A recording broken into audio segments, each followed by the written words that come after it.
Hello friends, welcome back to my channel Fire Technology and today's topic is chemistry of fire.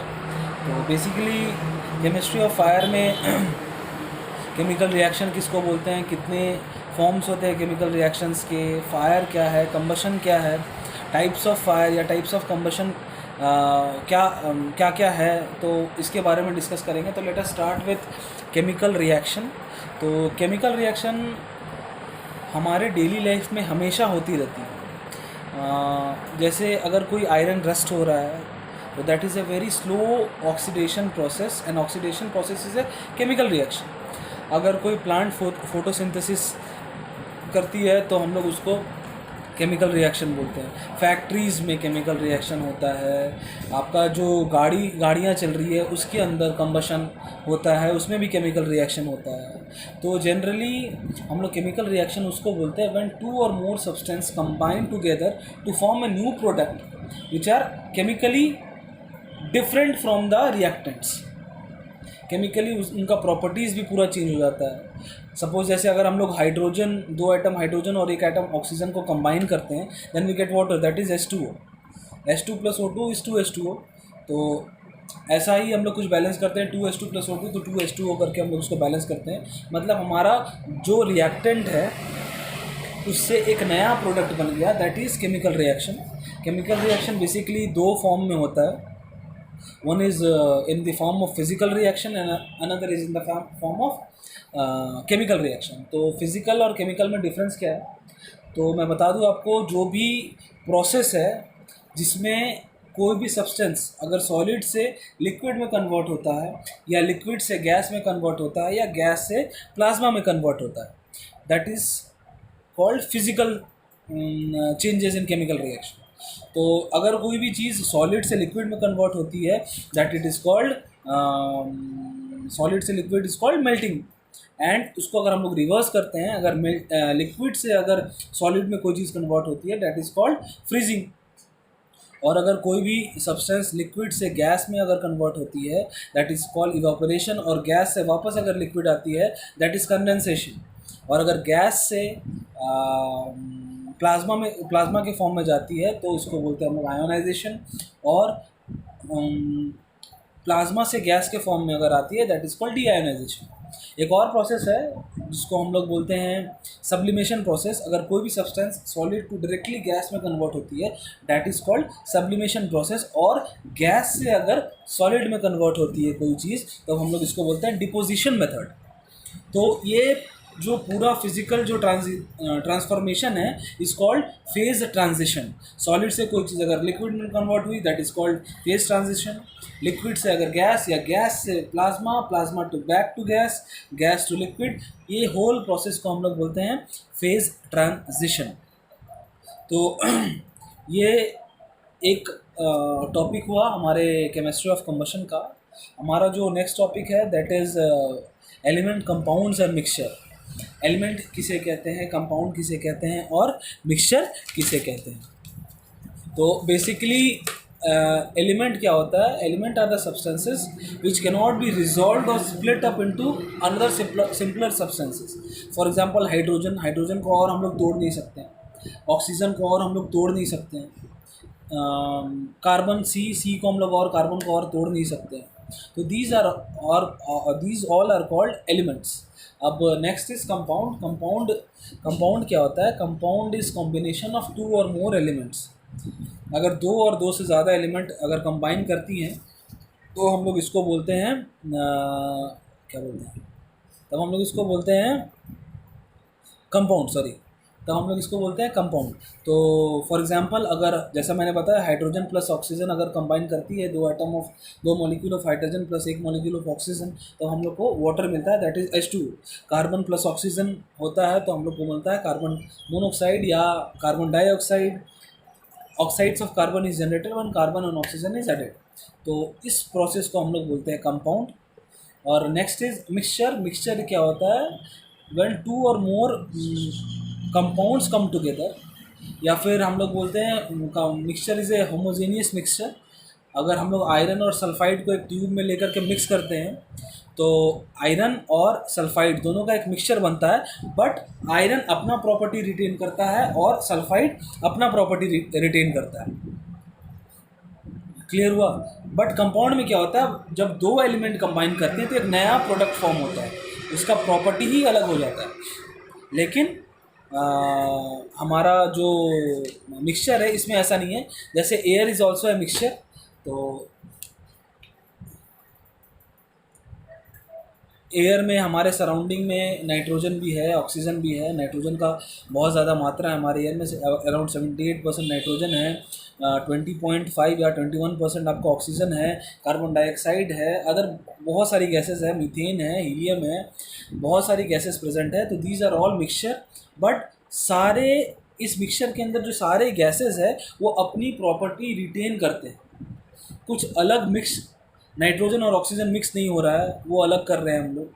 But nitrogen और oxygen mix हो सकता है अगर उसको हम लोग केमिकली रिएक्ट करवाएं, तो उसमें अगर हीट हम लोग दिए तब, जैसे हम लोग कंबशन में होता है। तो मिक्सचर क्या है, एलिमेंट क्या है और कंपाउंड क्या है, इसका जनरल डेफिनेशन यही है। और नेक्स्ट अब हम लोग आएंगे कंबशन में, कि कंबशन क्या होता है, तो कंबशन या फायर क्या होता है।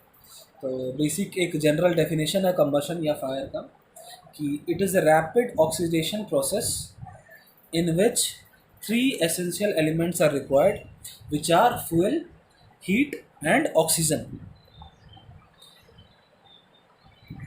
3 एसेंशियल एलिमेंट कौन कौन सा? फ्यूल, जो ईंधन जिसको हम लोग बोलते हैं, that is combustible material, oxygen the air around us, और हुआ आपका heat in the required quantity.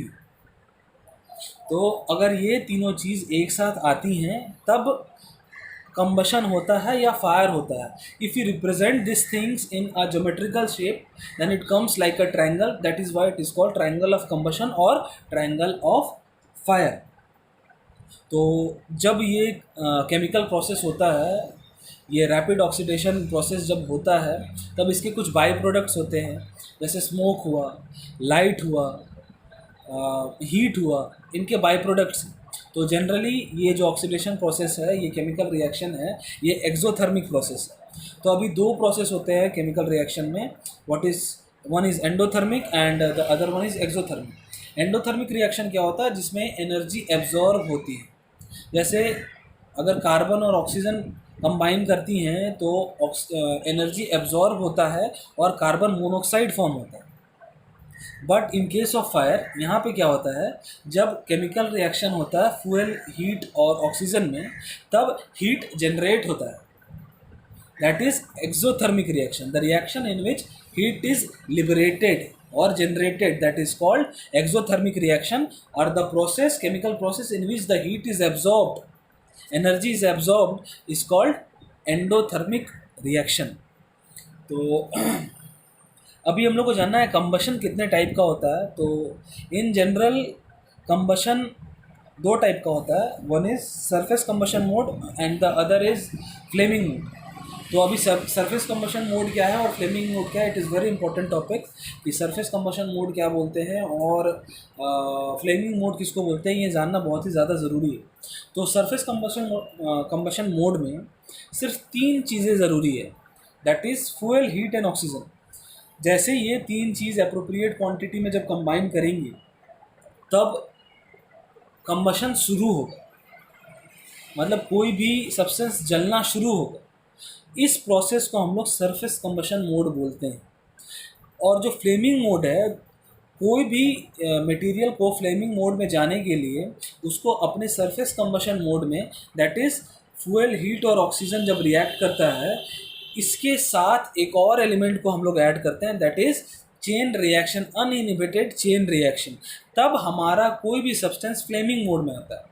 तो कंबशन के 2 टाइप हो गए, एक हो गया सरफेस कंबशन मोड और दूसरा हो गया flaming mode. Surface combustion mode में सिर्फ 3 चीज़ें एसेंशियल है, one is fuel, second is heat and the third one is oxygen. But flaming mode में जाने के लिए 4 चीज़ें की ज़रूरत होती हैं, one is fuel, second is heat, third is oxygen and the fourth one is uninhibited chain reaction. तो अभी क्वेश्चन आता है कि ये चेन रिएक्शन क्या होता है, what is chain reaction. It is a very important question, क्योंकि फ्लेमिंग मोड में सरफेस कम्बशन मोड से फ्लेमिंग मोड में जाने के लिए चेन रिएक्शन का होना बहुत ही ज़्यादा ज़रूरी है। और अगर ऐसा नहीं होता है, चेन रिएक्शन अगर ऐड नहीं होता है, तो कोई भी कंबस्टेबल मटेरियल अगर वो जल रहा है तो वो फ्लेमिंग मोड में नहीं जाएगा। तो बेसिकली चेन रिएक्शन क्या होता है, मैं इसको थोड़ा एग्जांपल के साथ डिस्क्राइब करता हूँ। मेरे पास अभी कोई सेटअप नहीं है कि मैं आपको एक डायग्राम बना करके दिखा दूँ, बट मैं धीरे धीरे बोलूँगा ताकि आपको समझ में आए। अगर आप मेरी वीडियो को रिपीट करोगे तब भी आप समझ पाओगे, तो मैं ट्राई करूँगा आपको समझाने का। कभी भी कोई भी फ्यूल जब उसमें जब हीट ऐड होता है तो free radicals of carbon and hydrogen is generated. मतलब एक फ्यूल है, फ्यूल को अगर हम लोग हीट करते हैं तो free radicals of carbon and hydrogen is generated. अब ये जो free radicals of carbon and hydrogen है वो एटमॉस्फेरिक ऑक्सीजन के साथ रिएक्ट करता है, या फिर कोई भी ऑक्सीडाइज़र के साथ रिएक्ट कर सकता है। ऑक्सीडाइज़र इन द सेंस कोई भी क्लोरेट्स या पेरोक्साइड्स के साथ रिएक्ट कर सकता है, बट बेसिकली ऑक्सीजन तो इज़ एवरीवेयर, एयर हमारे चारों तरफ है, तो जनरली वो एयर के साथ रिएक्ट करता है। एयर के साथ रिएक्ट करने के बाद वो हीट को प्रोड्यूस करता है, क्योंकि ये एक एक्सोथर्मिक रिएक्शन। मेरा फ्यूल हीट हुआ, इग्निशन सोर्स मिला मेरे फ्यूल को, फ्यूल हीट हुआ, फ्यूल हीट होने के बाद एक फ्रेश एक रेडिकल जनरेट हुआ हाइड्रोजन और कार्बन का। ये कार्बन और हाइड्रोजन का रेडिकल्स रिएक्ट करता है एटमॉस्फेरिक ऑक्सीजन के साथ टू जनरेट हीट अगेन, क्योंकि this is an exothermic process. वो जब हीट जब बनती है तब वो क्या करता है, वो हीट दोबारा से उस फ्यूल को इग्नाइट करता है, उसको हीट देता है, जिसके कारण फिर से fresh batch of hydrogen and carbon is generated, और वो फिर से हाइड्रोजन और कार्बन फिर से एटमॉस्फेरिक ऑक्सीजन के साथ रिएक्ट करता है ताकि फिर से हीट जनरेट हो सके। तो ये पूरा प्रोसेस एक चेन में कंटिन्यूसली चलता है। That is why it is called uninhibited chain reaction. और किसी भी कंबस्टेबल मटेरियल का चेन रिएक्शन का ऐड होना ज़रूरी है मेरा सरफेस कंबशन मोड में, तभी ही वो हमारा फ्लेमिंग मोड में वो भी मटेरियल जाएगा। तो होप यहाँ तक मेरा जो वीडियो है आपको क्लियर हुआ होगा। अगर कोई भी डाउट अगर हो आपको मेरे वीडियो से रिलेटेड, तो मैं अपना नंबर आपको इस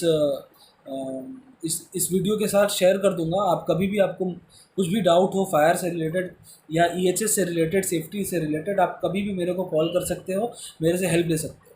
तो थैंक यू फ्रेंड्स। और मैं अपना जो नेक्स्ट पार्ट है वीडियो का, वो नेक्स्ट जो सेशन रहेगा, अपने पार्ट 2 में ये केमिस्ट्री ऑफ कम्बशन कंप्लीट करूँगा। Thank you friends. प्लीज़ मेरे वीडियोस को लाइक करें और सब्सक्राइब करिए मेरा चैनल, ताकि मैं ज़्यादा से ज़्यादा और वीडियोस बना सकूँ आप लोगों के लिए। Thank you.